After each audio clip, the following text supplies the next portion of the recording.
trigger, the learning trigger is gated by two things: adrenaline, which is also norepinephrine, same thing, and acetylcholine. And so you need that level of alertness up, and you need acetylcholine released at the location in the brain that corresponds to what you're trying to learn.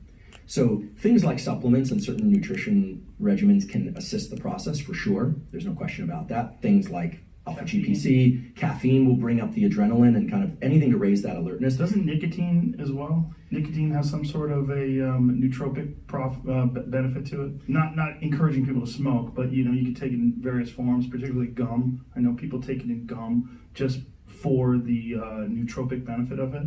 Yeah, I'm not encouraging people to take anything, but there's a very, very famous Nobel Prize winning neuroscientist who I went to his office to visit him in New York, and he chewed 7 pieces of Nicorette during that half-hour meeting. And I was like, what is going on here? And he said, well, first of all, it increases plasticity.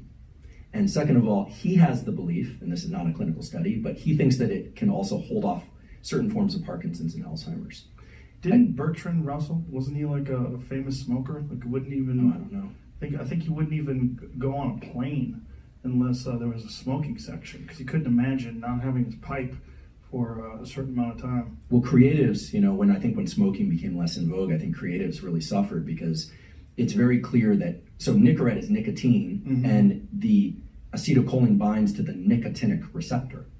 So when you take nicotine in cigarette form or in Nicorette form, you're actually increasing the release of the action of acetylcholine in the brain. Yeah, I don't smoke cigarettes, but I have. And the only time I have is before shows, because I have friends that are comedians that would smoke, and I'd be like, give me one of them things. Let me see what's going on. And I smoked. I was like, whoa, dude, you get high off these things. This is crazy, particularly if you don't smoke cigarettes. You get this really weird high. Well, your receptors have never seen that level of nicotine before, and they like that. It's exciting. Yeah. Yeah. And so for those moments, your acetylcholine is like a spotlight. Mm-hmm. It brings your vision literally into this more kind of portrait mode where you can see more like a narrow window of what's going on. There are behavioral ways to access this too. Before a fight, somebody's really ramped up. Their world is they're not seeing everything. They're probably, I've never done the walk, of course, but probably walking out to the octagon, they're not seeing all the color of the hat of the woman in the corner. They're not relaxed, they're hyped up. Right. But that's a trigger for plasticity, because the brain needs some way to cue this plasticity process, to let itself know, because it's a self-learning organ, let itself know that something's really different. That's adrenaline. Something's changed. Then there's focus. What's changed? So in the jiu-jitsu example you gave earlier, it's the ability to focus on what the sequence is, what happens when, and okay, I did that correctly or I didn't do that correctly, but that's duration, path, and outcome again. And having acetylcholine and noradrenaline up, that sets the plasticity trigger. However, that doesn't guarantee that those synapses are going to change. It does not mean that you're necessarily going to learn.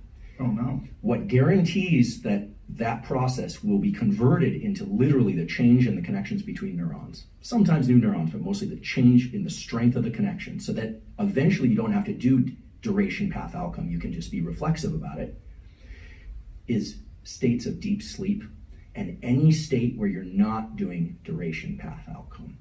So we know from 2 recent studies, some of this was done by my lab, but by other labs as well, in humans, which I think is important to distinguish between mouse and human where we can.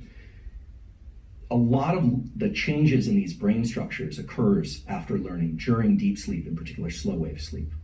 But it also occurs during periods of naps and shallow sleep, or even just periods where people deliberately decompress, where they're not focusing on any one thing in particular.